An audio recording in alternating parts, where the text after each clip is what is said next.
Ini dia tertarik kepada Islam karena dia diperlakukan dengan baik. Maka bapak-bapak, ibu-ibu ini adalah duta-duta Islam yang harus kita menjaga nama baik Islam. Orang luar itu belum sempat mengkaji Al-Quran, belum sempat membaca Al-Quran, tapi yang dilihat adalah kita, duta-duta Islam ini. Oleh karena itu kalau ngajak orang, tidak perlu dengan caci maki, tidak perlu dengan cara mengkafirkan atau ngancam-ngancam masuk neraka, tidak usah. Berbuatlah yang baik, jadilah orang baik.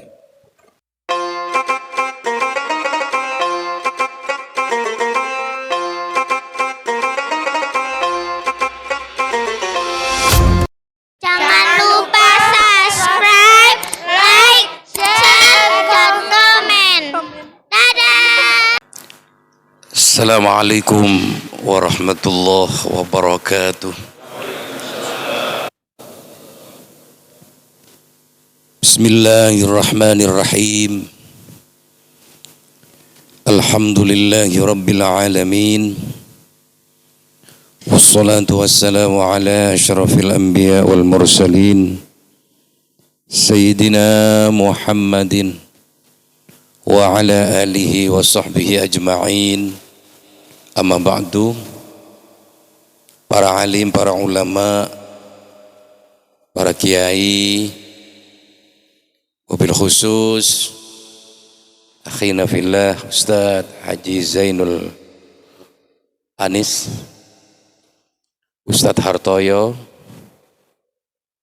dan seluruh para tokoh masyarakat yang saya hormati, ibu bapak, para jamaah yang berbahagia. Hari ini hari Jumat,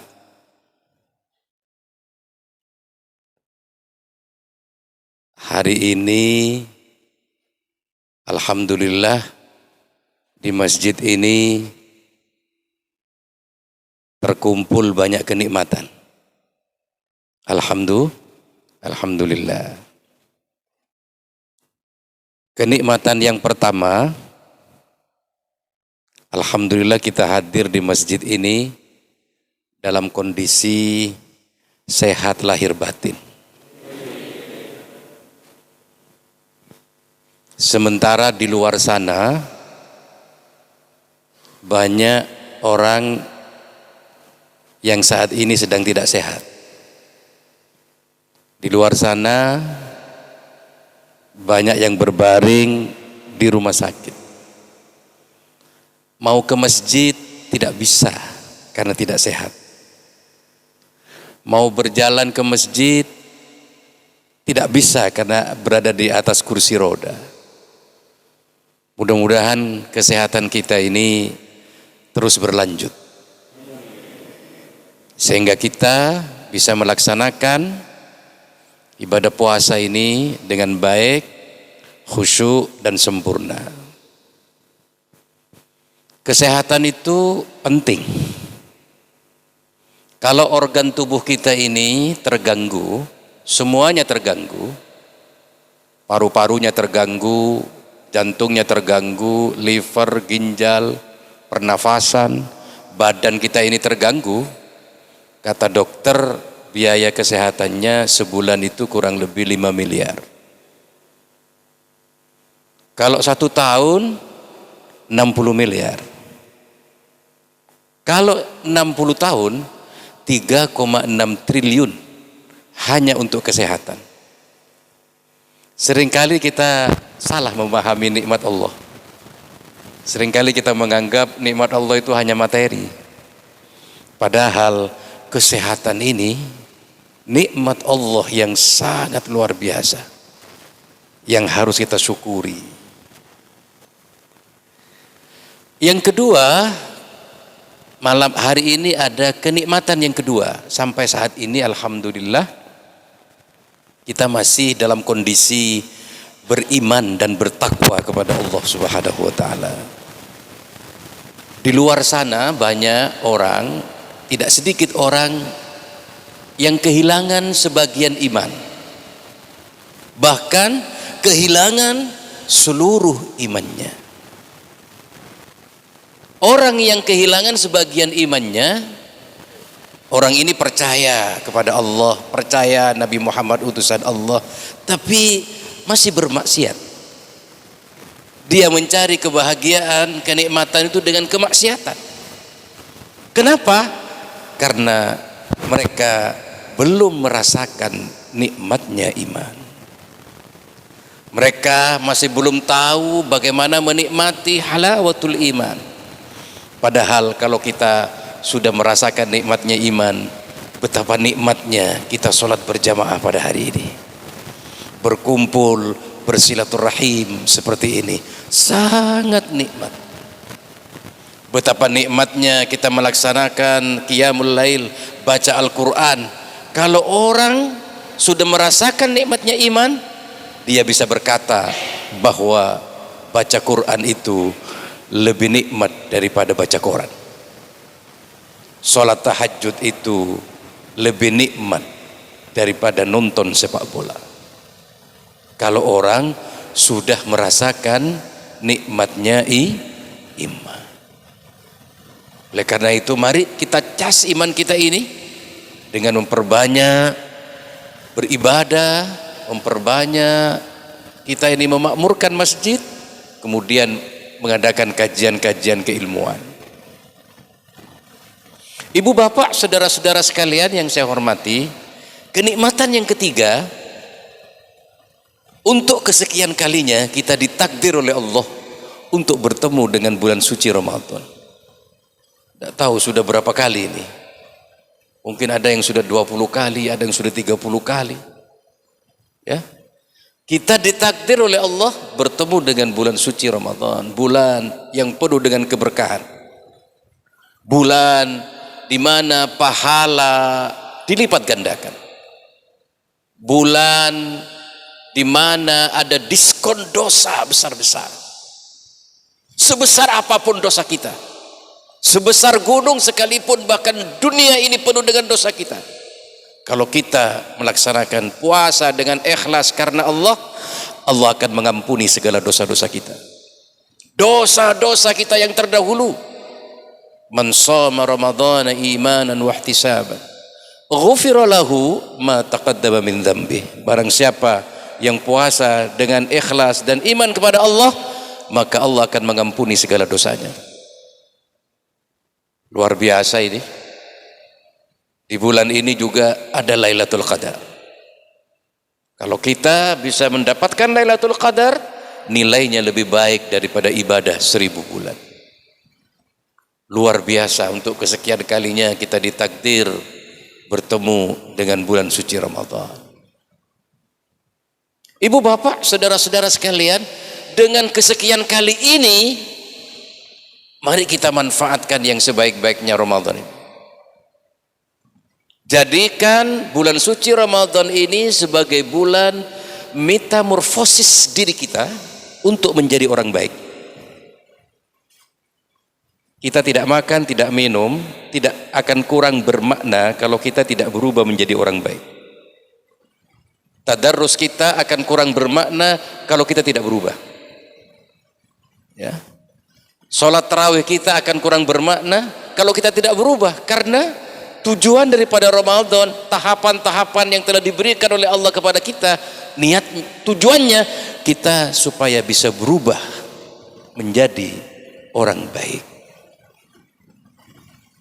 Karena tugas kita hidup di dunia ini cuma satu, menjadi orang baik. Dalam posisi apapun. Menjadi pemimpin, tugasnya jadi pemimpin yang baik. Meskipun rakyatnya tidak terlalu baik, pemimpin harus tetap baik.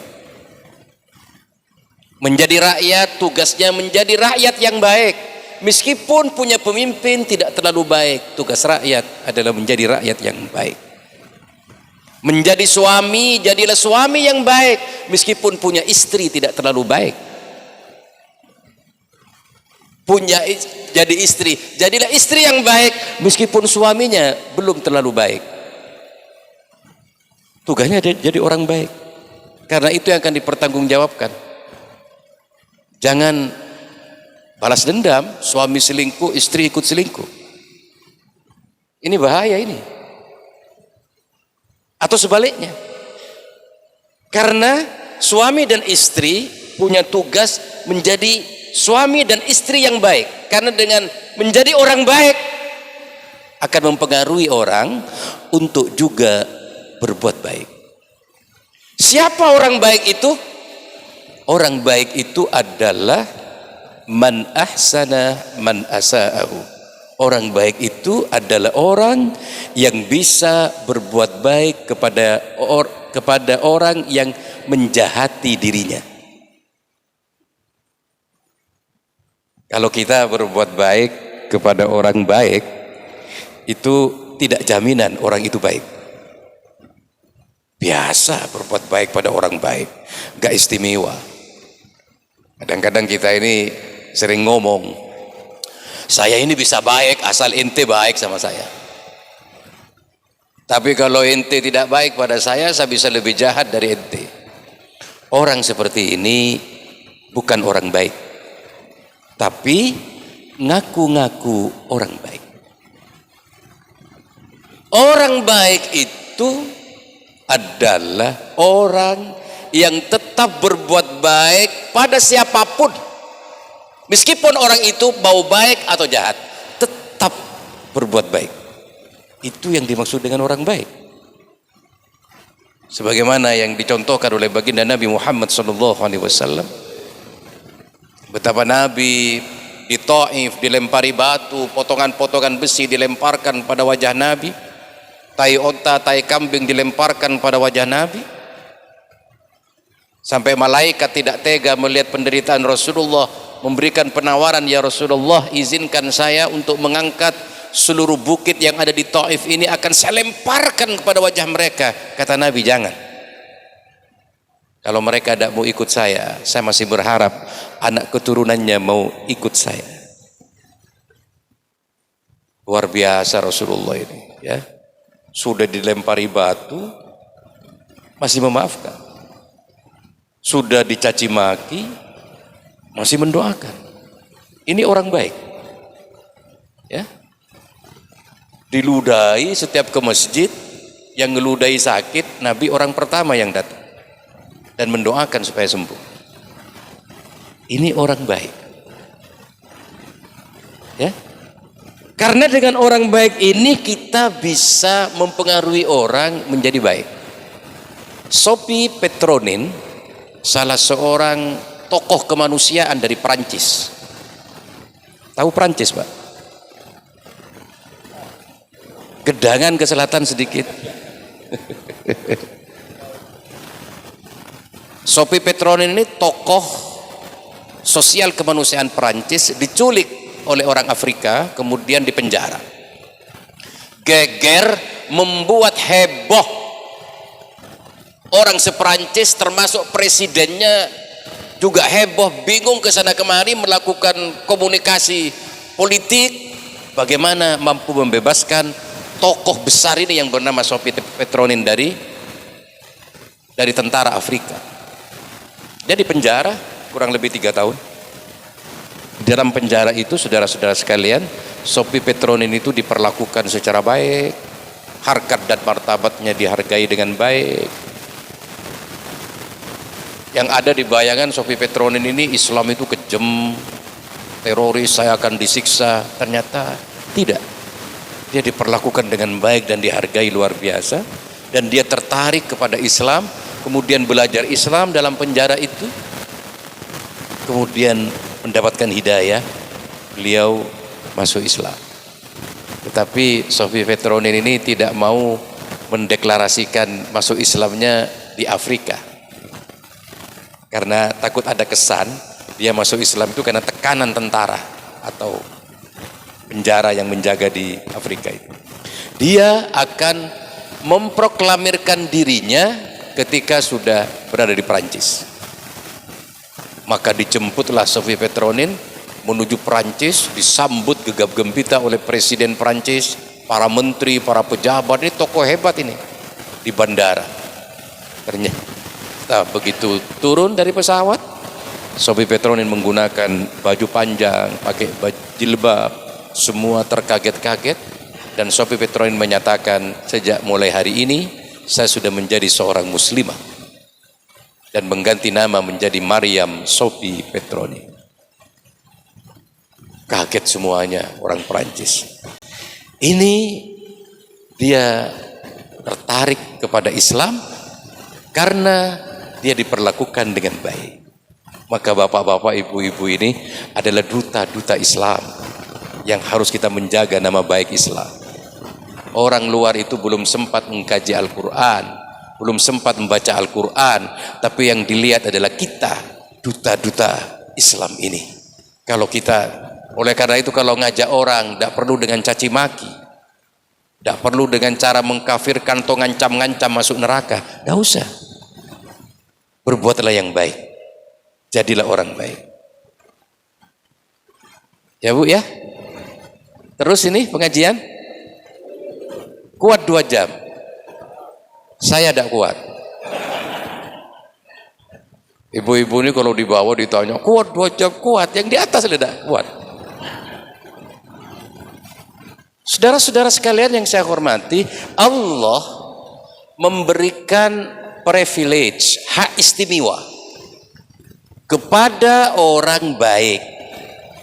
Sebagaimana saya katakan tadi, baginda Nabi Muhammad SAW bersabda, kata Nabi, "Thalathun man kunna fihi hasabahullah hisaban yasira wa adkhaluhul jannata birahmatih." Ada 3 golongan orang, 3 golongan yang nanti hisabnya dipercepat dan dijamin masuk surga dengan rahmat Allah. Jadi hisabnya itu tidak bertele-tele, punya jalur khusus VIP tanpa antri. Ya. Kalau antri gimana? Untungnya nanti di akhirat itu ya malaikat-malaikat itu betul-betul memerintahkan untuk menghisap orang itu begitu cepat. Tapi seandainya antri loh, saya tidak dapat bayangkan. Penduduk bumi sekarang ini sudah lebih dari 7 miliar. Sementara dunia ini itu idealnya cuma bisa ditempati oleh 4 miliar manusia. Jadi dunia ini sekarang sudah overload. Terlalu berat. Ya. Sekarang ini 7 miliar. Nah, kalau digabung dengan umatnya Nabi Adam sampai sekarang, berapa miliar manusia yang akan melalui proses penghisapan. Lalu di saat itu ada 3 kelompok yang punya jalur khusus VIP tanpa antri, langsung masuk, terus diperiksa tidak bertele-tele, sekedar masuk. Jadi tidak usah ditanya ininya gimana, langsung cuma dikasihkan pokok-pokoknya itu. Siapa 3 golongan ini, 3 kelompok ini? Pertama adalah tu'ti man haramaka, orang yang mau memberi, bersedekah kepada orang yang kita benci, bersedekah kepada orang medit, pelit. Kalau sampean bersedekah kepada orang yang dermawan itu biasa Pak, gak istimewa. Apalagi balas-balasan manten itu kan sudah ngasih, baru ngasih itu gak istimewa Pak. Tapi kalau bapak ibu ini ngasih ke orang medit, itu istimewa. Makanya kalau di Peluru Kidul ini ada orang medit, itu jangan dimusuhi, disyukuri.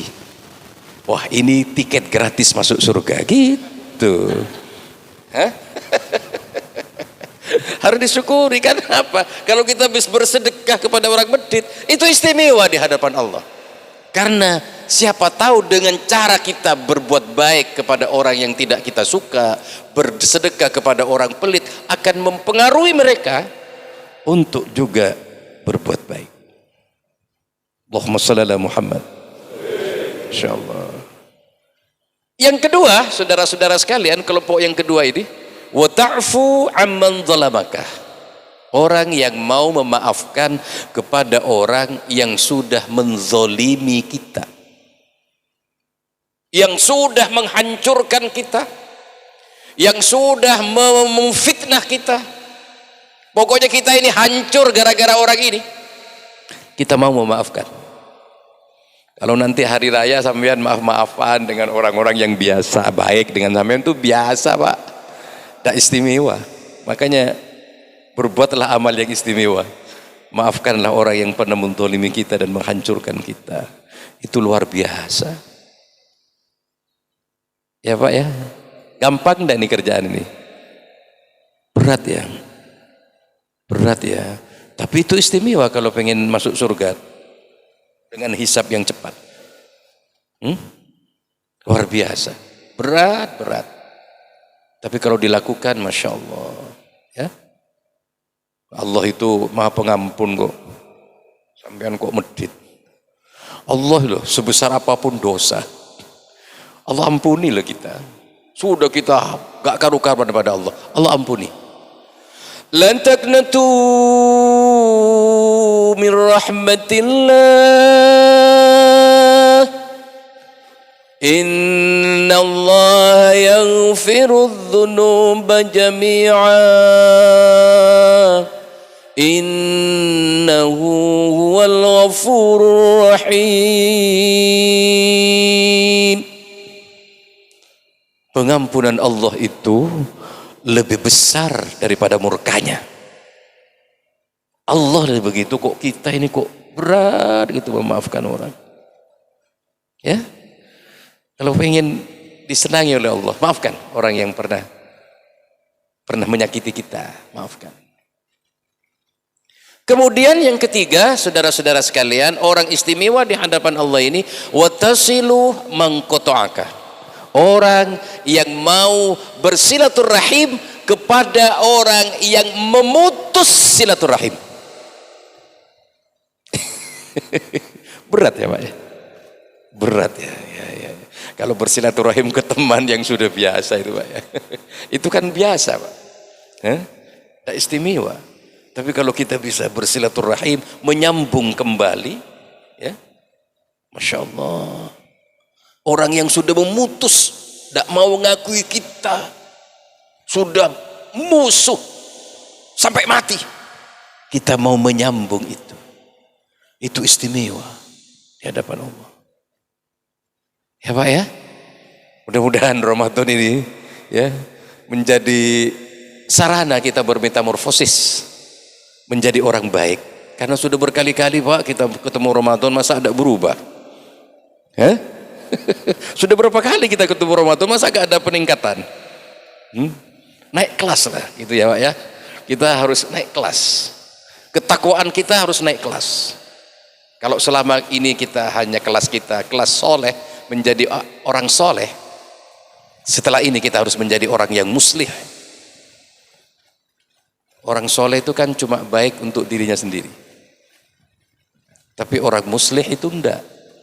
Baik pada dirinya sendiri dan ngajak orang lain supaya juga ikut baik. Harus naik kelas, oke? Saya berdoa kepada Allah Subhanahu wa taala, mudah-mudahan kita terus diberi kesehatan lahir batin, diberi panjang umur semuanya, ya. Sehingga kita bisa melaksanakan ibadah puasa ini dengan baik. Manfaatkan Ramadan yang tinggal beberapa hari ini, manfaatkan yang sebaik-baiknya, ya. Pahala yang dilipat gandakan itu tidak hanya ngaji Quran, tidak hanya tarawih, bukan itu saja. Ibadah mahdhah maupun ibadah ghairu mahdhah. Kita berbuat baik pada orang, itu pahalanya dilipat gandakan di bulan suci Ramadan ini, ya. Manfaatkan yang sebaik-baiknya. Saya kira itu semoga bermanfaat, ya. Mohon maaf saya tidak perlu terlalu panjang di sini karena pagi ini saya harus berangkat ke Jakarta, ya. Jadi pesawatnya agak pagi sehingga saya harus segera pulang ke Surabaya. Tadi saja saya sudah bingung masuk sini. Keliru belokannya Pak, itu. Sampai ke rumah sakit Siti Hajar. Sampai sampai masuk ke sana ya. Untung dipantau sama Ustadz Anis ya, dipantau di Google Map itu dipantau ya, gitu. Keliru ya. Karena subuh Pak pagi-pagi. Dulu memang pernah ke sini saya, tapi karena berangkat malam saya agak bingung. Alhamdulillah bisa nyampe di masjid ini. Saya kira itu kurang lebihnya, saya mohon maaf yang sebesar-besarnya. Akhirnya wallahul muwaffiq ila aqwamit thariq. Bismillahirrahmanirrahim. Allahumma salli wa sallim ala sayyidina Muhammad walhamdulillahi rabbil alamin. Allahumma ighfir lana wa liwalidayna warhamhuma kama rabbayana shighara wa li jami'il muslimin wal muslimat wal mu'minin wal mu'minat al ahya'i minhum wal amwat. Allahumma innaka 'afuwun karim tuhibbul 'afwa fa'fu 'anna. Allahumma inna nas'aluka ridhaka wal jannah wa na'udzubika min sakhatika wan nar. Ya muqallibal qulub tsabbit qulubana ala dinik.